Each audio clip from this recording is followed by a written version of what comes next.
So heto, at dahil dyan, hindi na nakatiis itong si Richard Gomez. Hindi na siya nakatiis. Nagsalita siya in front of the, in front of the Quadcom hearing na bakit naman natin papaniwalaan itong si Kerwin Espinosa? Kung iba ang kanyang sinasabi sa hearing noon sa Senate at iba rin ang kanyang sinasabi ngayon sa hearing na ito sa Quadcom, di ba? Actually, may point si Richard Gomez eh. At sinabi pa nga nyo, hindi siya nakatiis ha. I know.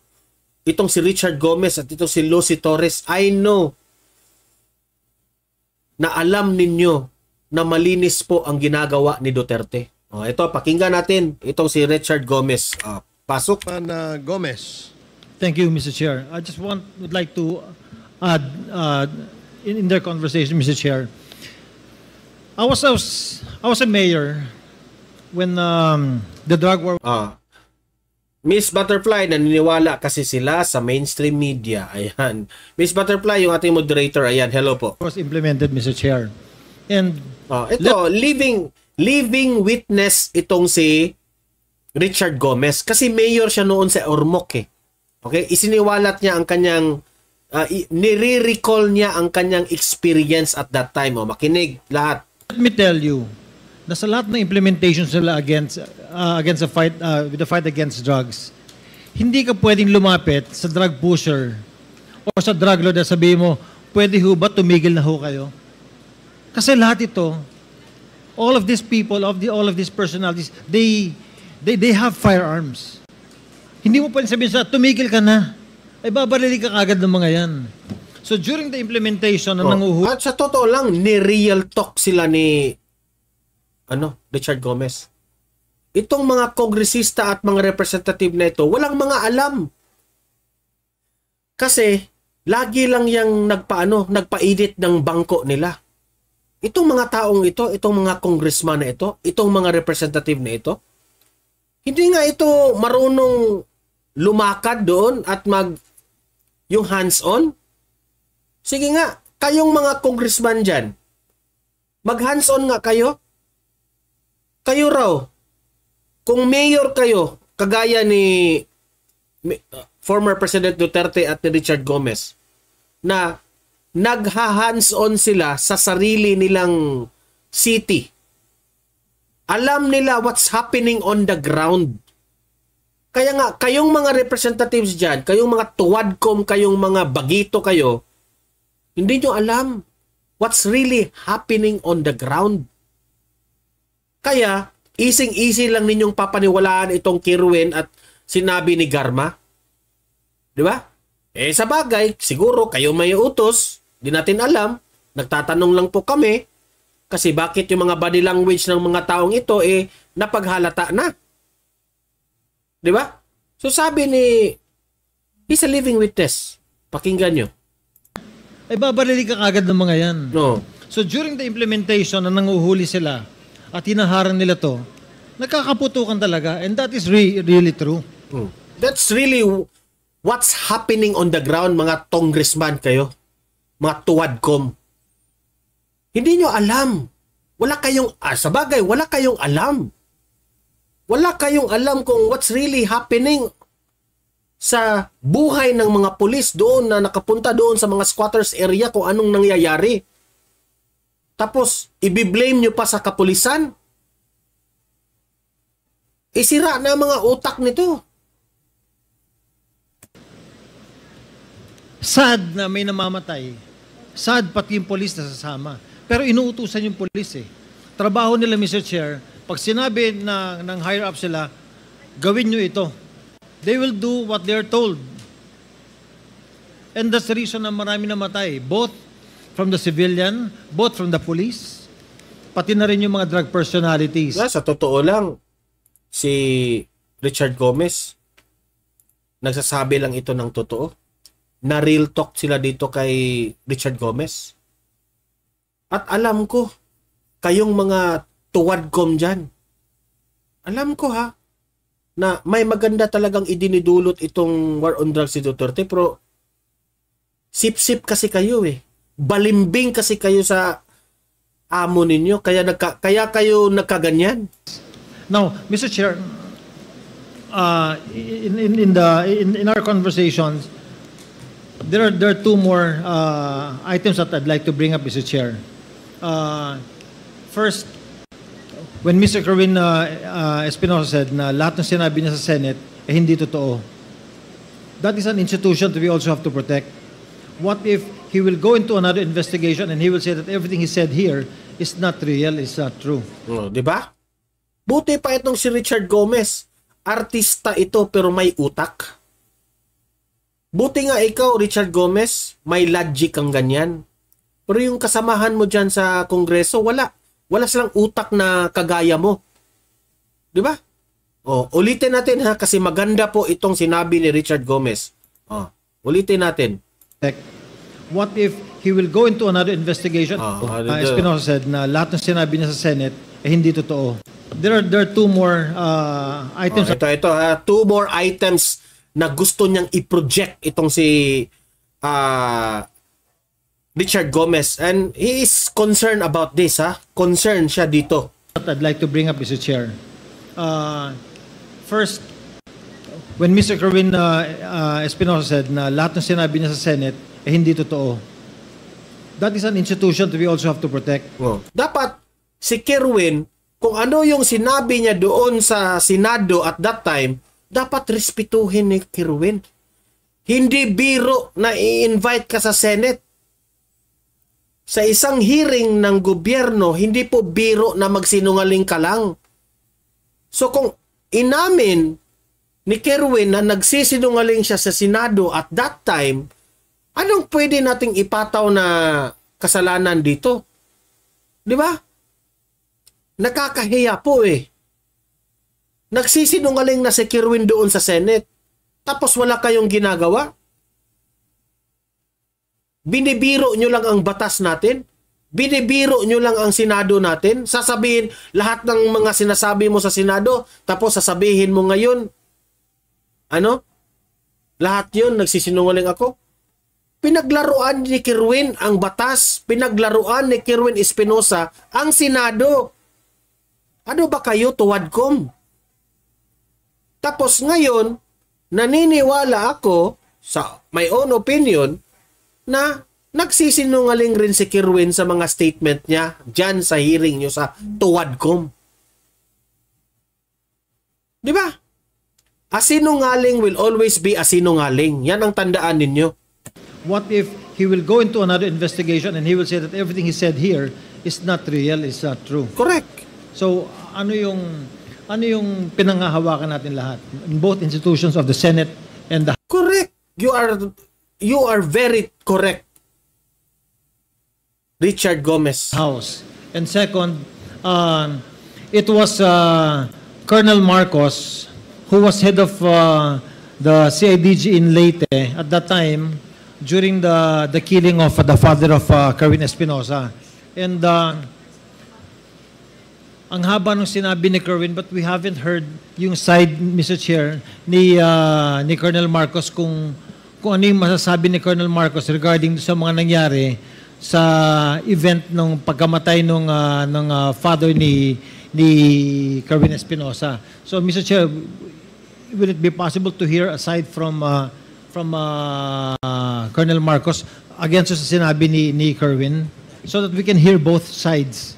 Yes, kanina earlier when Congressman Rog Gutierrez and other members were asking questions to Colonel Marcos, sinasagot naman ni Colonel Marcos yung patungkol doon sa kwento sa totoong sa totoo nga itong Quadcom hearing na ito, very useless na ito.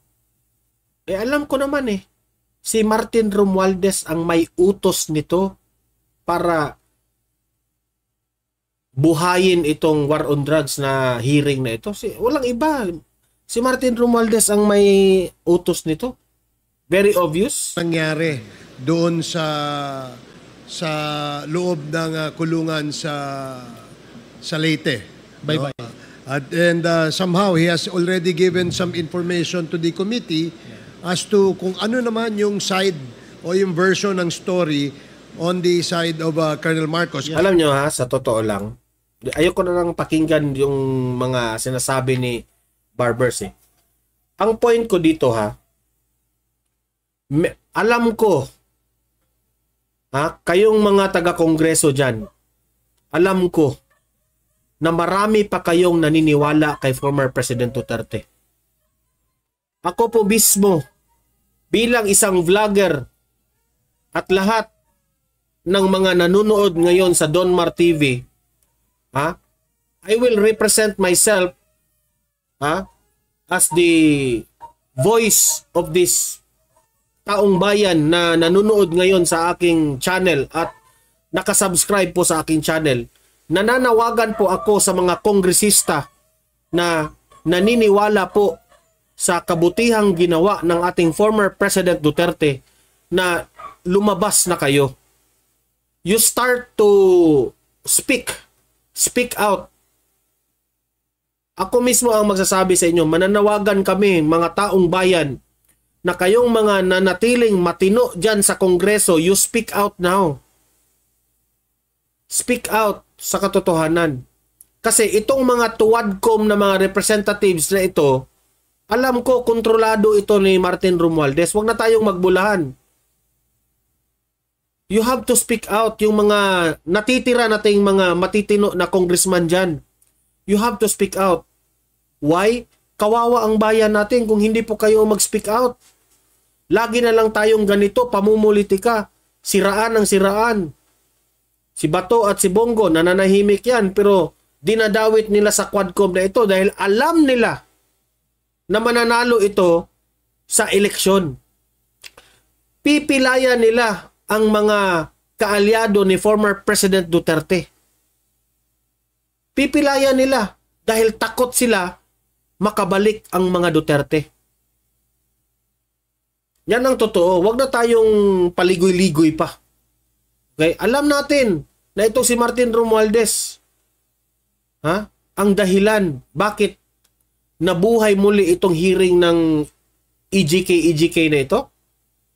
Alam na natin. Inamin pa nga ni Barbers, di ba? Oh, ang utos ng House Speaker na bla bla bla bla bla bla sa isang balita. Nagba-vlog tayo doon. Di ba? So, kayong mga kongresista dyan na kagaya ni Richard Gomez, ay salute Richard Gomez, sa totoo lang. Sinasaluduhan ko ikaw, Richard Gomez, na may bayag ka. Akala namin ha, artista ka lang, di ba? Yan naman talaga ang kanilang interpretation ng artista. Yung artista, mag-inartista yan. Pero hindi, si Richard Gomez talaga may bayag.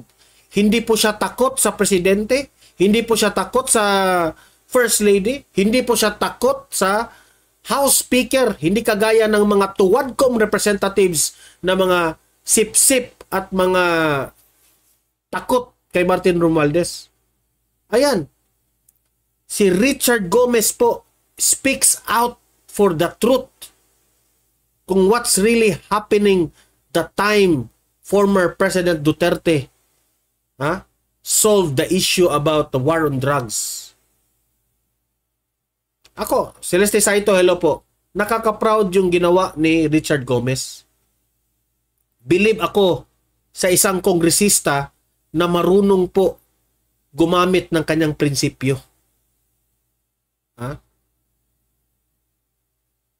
Kung ano ang nasa puso ni Richard Gomez, sinabi niya sa kanyang bibig. Hindi kagaya ng ibang mga plastic na mga kongresista dyan, hindi kagaya ng ibang mga balimbing na mga kongresista dyan, nakakahiya po kayo, sinusuka po kayo ng taong bayan. Buong akala nyo, hinahangaan kayo ng taong bayan? Hindi. Yung mga nagko-comment sa social media na humahanga kay Bongbong at itong si Romualdez, mga loyalista yun, mga dilawista yun, mga galit yun ng mga Duterte. Pero wala silang choice, pero hahalik sila kay Bongbong Marcos, hahalik sila kay Martin Romualdez kasi galit sila kay Duterte. Lahat ng mga nagagalit kay former President Duterte nung time na siya ay presidente, alam na natin kung sino yung galit na sa mga Duterte. Walang iba kung hindi itong mga dilaw, itong mga dilawan supporters. Itong mga dilawan supporters ngayon, hindi na nila mapagkatiwalaan ang mga sinahonteberos, yung mga dilaw nilang politicians. So, ano ang ginagawa nila ngayon? Dito na lang sila kumakampi ngayon ni Romualdez at ni Bongbong Marcos. Kasi alam nila na malaki ang tsansa nila na makaganti sila. Kasi gagamitin nila si Bongbong Marcos at si Romualdez. Gaganti tayo sa mga Duterte kasi they are on power. Si Romualdez is on power. Bongbong Marcos is on power. Now, let me ask you, kayong mga loyalista, kayong mga dilawista, let me ask you this question. Sino ang pambato nyo sa 2028 election? Si Martin Romualdez? Na alam naman nating laging sablay, laging last sa survey? Are you sure na si Martin Romualdez ang patatakbuhin nyo sa 2028? I'm pretty sure matatalo yan. Ang tanong ko sa inyo mga dilawista at mga loyalista, ang tanong ko sa inyo, sino ang pambato nyo sa 2028? Wala, di ba? Wala kayong pambato. Hanggang ngayon, wala kayong pambato. Kasi kung ang pambato nyo si Romualdez, even kayong mga dilawista at loyalista, alam nyo hindi mananalo si Martin Romualdez. So wala kayong pambato sa 2028. Sa totoo lang. Ha? Sa totoo lang, wala kayong pambato. Walang tatakbong presidente sa hanay ng kaalyado ni Marcos. History repeat itself. Kung ano yung nangyari ni Pinoy, ni Rojas, matatalo rin kayo. Di ba? Si Pinoy at si Rojas, nasa posisyon sila. They were the administration noon. Pero natalo ng isang Duterte. History will repeat itself. Dahil sa mga ginagawa ng administrasyon na ito, itong si Bongbong Marcos, wala. Ang dami ng galit na taong bayan. Ang dami ng nasusuka sa mga ginagawa ninyo. Especially itong tuwadcom na ito. Di ba?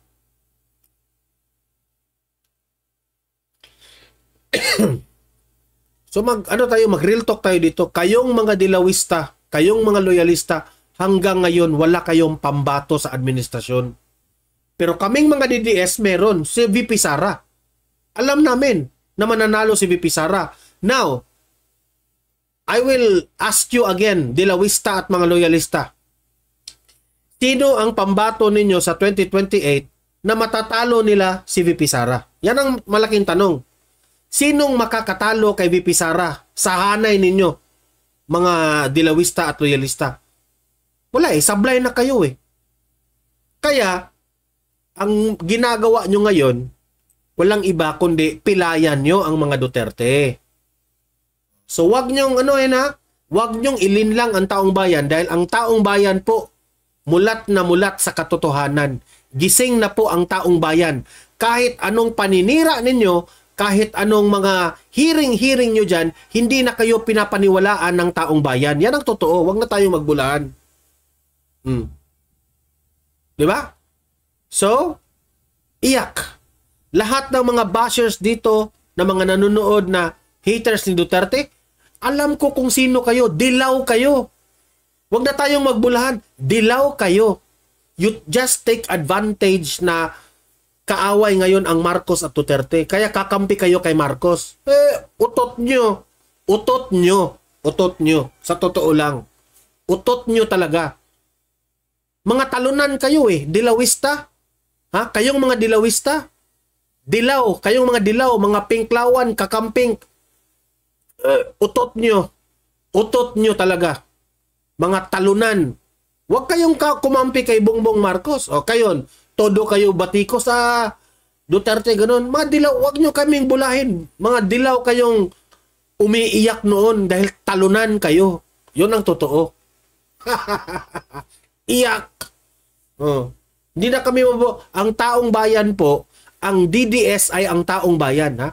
Ang Duterte diehard supporters ay ang taong bayan. Yan ang tandaan ninyo. Gising na po ang taong bayan. Keso lang, nabudol lang ang mga DDS kay Bongbong Marcos. Yan ang katotohanan. Nabudol ang taong bayan. Oh, dito sa bangag na ito. Oh.